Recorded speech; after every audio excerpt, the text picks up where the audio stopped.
This is a Panasonic DMR-ES40V combination DVD VHS deck. Now, why would anybody be talking about a VHS deck in the year 2022? Well, this one's kind of a special deck. It has a VHS deck on one side and a DVD deck on the other, but it's a DVD recording deck. So you can dub VHS tapes to rewritable DVDs and vice versa. Now that's great if you've got some old VHS tapes that you want to preserve, that you want to digitize, put on a DVD, or possibly turn into a file on your computer. Now, a word of caution, this machine will not copy copy-protected VHS tapes, which is pretty much any VHS tape of a Hollywood movie. Hollywood studios put microvision copy protection on most of their VHS tapes. So those kind of tapes will not copy. The machine will refuse to copy from VHS to DVD in that case. However, if you shot any home movies, you can copy those to DVD. Also, a lot of educational tapes or more obscure tapes that aren't big budget movies from Hollywood. A lot of those will not be copy protected, and you'll be able to copy those to DVD. This machine can copy to DVD-R or RWs, but also it can copy to DVD-RAM. Now, what's special about these is that they are designed to be written to many, many times, much more than DVD-RWs. So if you want to copy a whole bunch of VHS tapes, it'll only take a couple of these to do it. I have copied VHS tapes to DVD-RAMs on this machine in the past. However, I haven't used it in a couple of years, and I came across some tapes I would like to copy. I plugged the machine in, and I get this, the dreaded F40 error. None of the controls will function. Everything here is frozen. The deck is essentially dead. Now, a little research tells us that F40 error means low voltage to the signal processing board. So we're going to have to open up the machine and take a look, see what's going on. Well, first we have to remove this big can on the top, and it has got 2 screws on the right and 2 screws on the left, and it's got 3 screws on the back. 1, 2, and 3. So we'll go ahead and take those off now.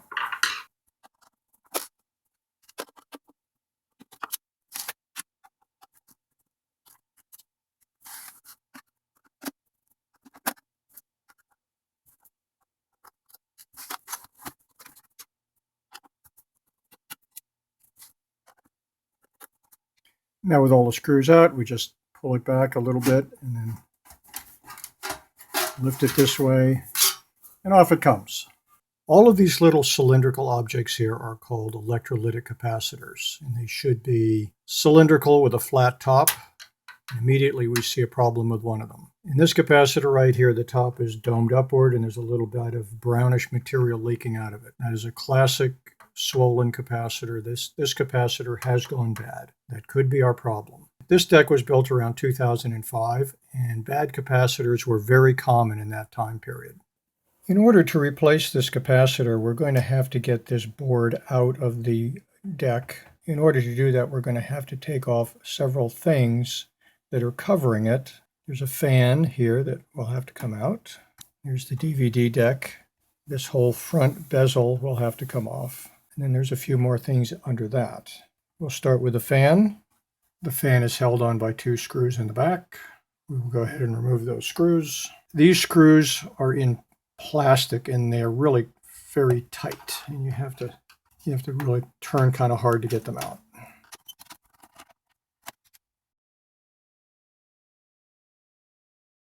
Now we can simply lift that fan out and away. And I'm just going to lift it over and park it over here. We'll go ahead and pull off these 2 connectors now.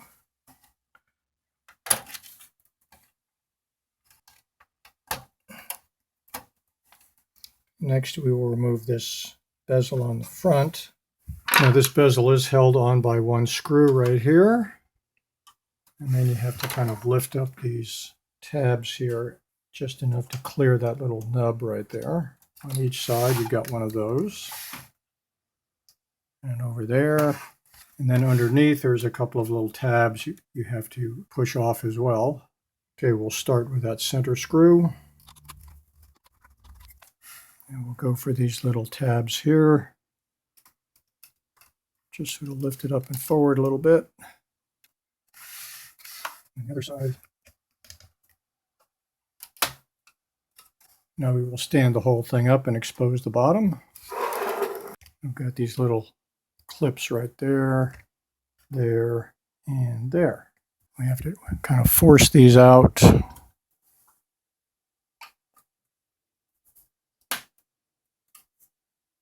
there's one.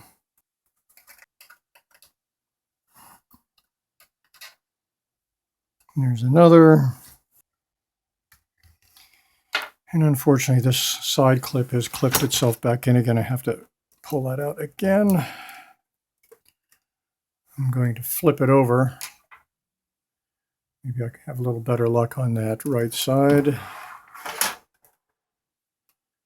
This clip here wants to keep reclipping itself.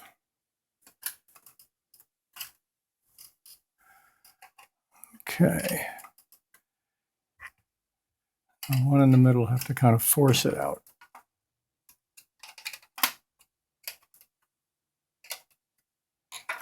Okay, I think all of our clips are loose. Got to be mindful of this little hook right here. You have to lift up this guy and get it over right there. Okay. There's another one here. That's what's holding us. There we go. So you got to get those other two little clips right here that are part of the VHS deck. And now we can slide this guy out. Now that that front bezel has been removed, we now have to remove the DVD deck. And it's held on. A screw down here. A screw over here. And a screw over here. We have to remove those three screws.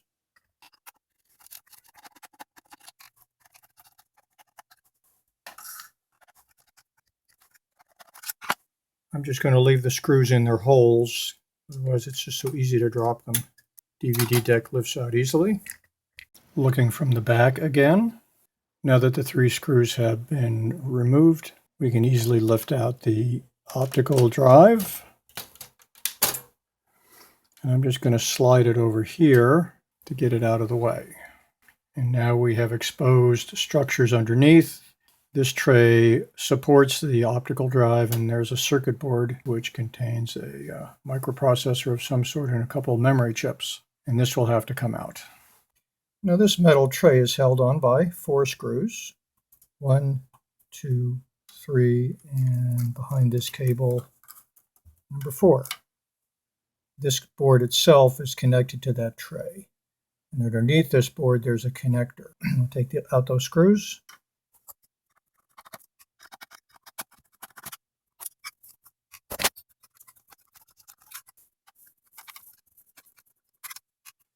Now, this board is connected to this tray with these 3 screws. 1, 2, 3. We'll go ahead and remove those screws now.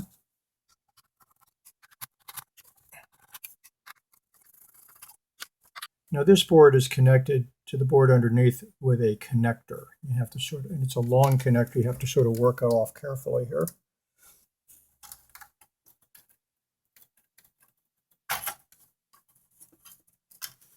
And there's that big old connector right there. And now we can remove this tray as well.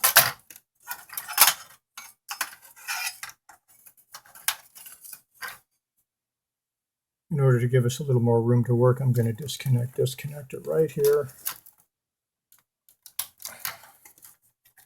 So I can now fold this board out of the way. We're still blocked by this piece right here.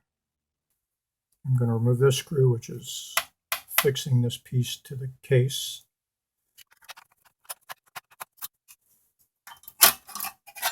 And now this whole piece slides out.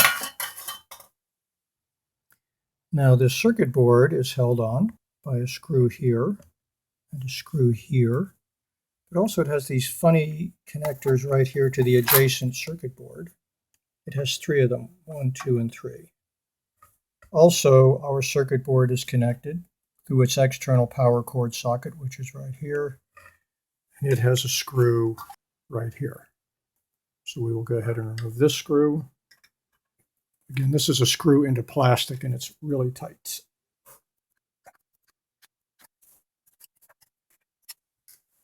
Now about these three unusual connectors. There's a little clip here sort of holding them in place. You have to kind of wedge it in here to kind of pull that little clip back. I use a little tiny screwdriver here. When that's pulled back, then you can sort of force these up carefully. Just take your time, don't rush it.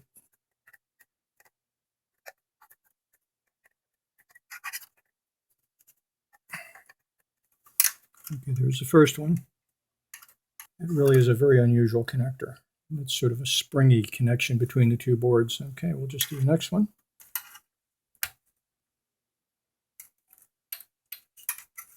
Just force it back just a little bit. And now work on these on either side, these little tabs on either side.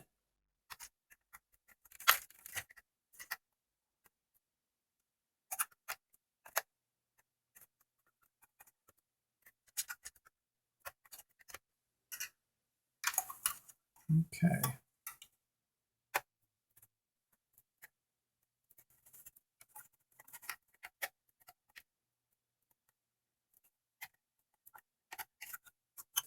Okay, the three of these are now disconnected.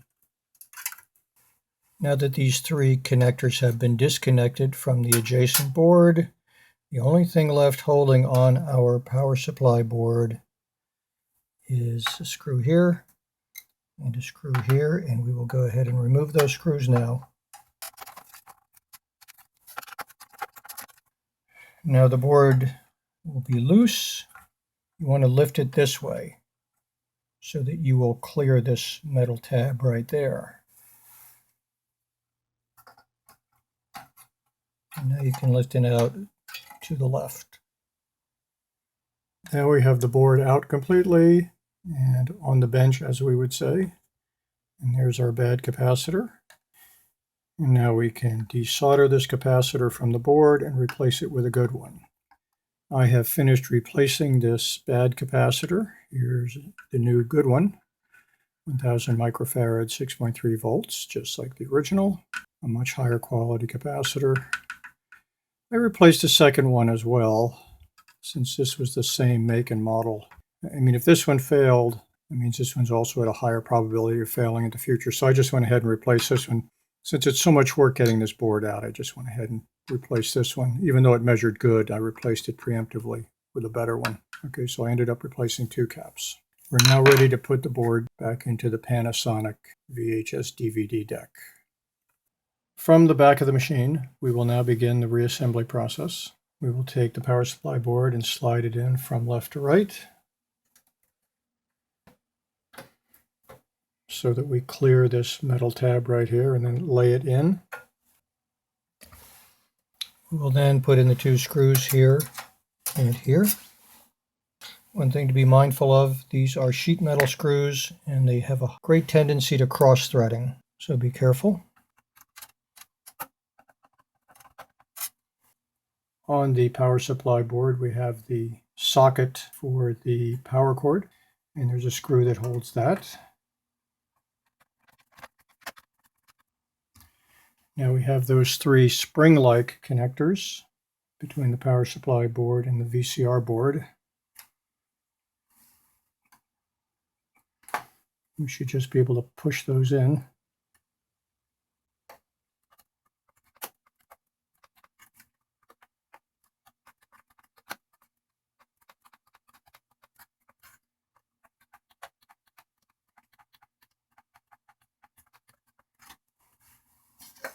Now the front of our power supply board had this part. A little tricky getting that in. And this screw here, connecting that part to the case that runs through the power supply board. Okay, we'll put in our digital board here, kind of line things up. And this cable went around the back side of that flat cable and plugs into this board.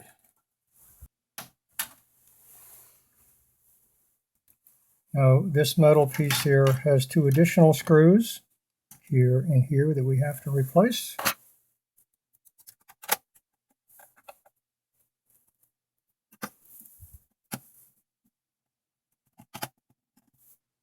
Now, this little platform goes in to support the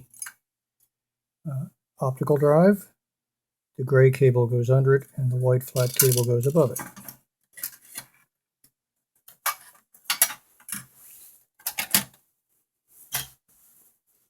I want to get this little notch here lined up with that piece of metal right there. There are 4 screws that hold this metal piece. 1, 2, 3, and 4 back there. We'll put those in now.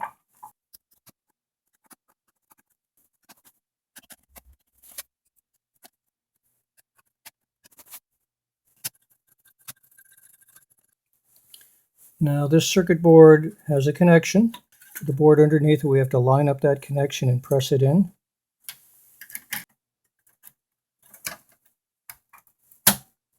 Okay, we seat that properly, and now we have 3 screws in order to hold that board in.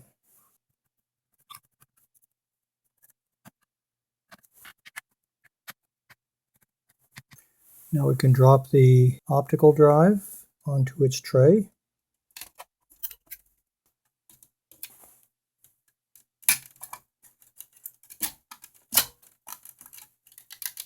There are 3 screws holding in the optical drive. 1, 2, and 3. I left the screws in their respective holes when I moved the optical drive out. So now I just drop it back in again, and basically the screws are lined up. Just a matter of turning them in and tightening them.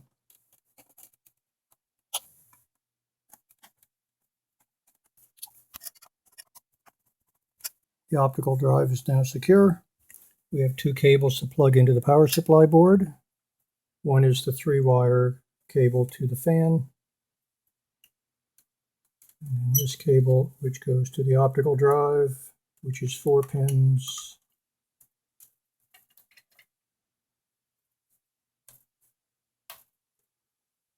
And now we have the fan. Put that back in its place. So it's the writing facing outward. And the cable connection is on the top. Otherwise, the cable will be stretched too tight. The fan is held in with 2 screws on the back. We're screwing it into this plastic, so it is kind of hard.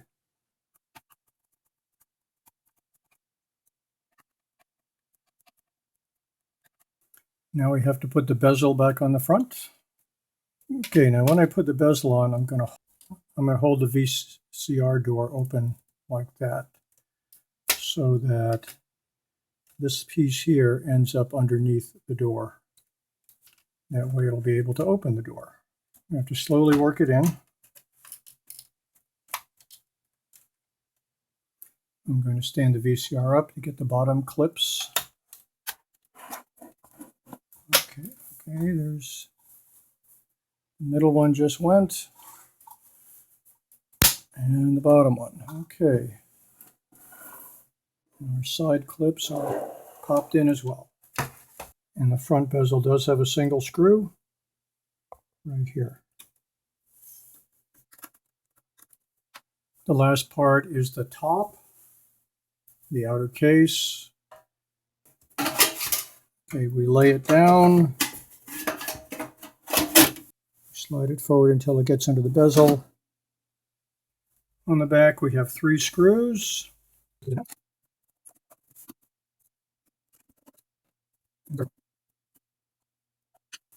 Then on each side we have 2 broad head silver screws.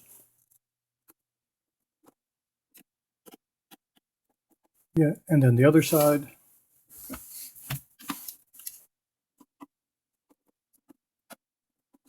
Okay, it is complete. Now we need to plug in the power cord on the back and see if we fixed it. Okay, the machine is running through its normal startup check.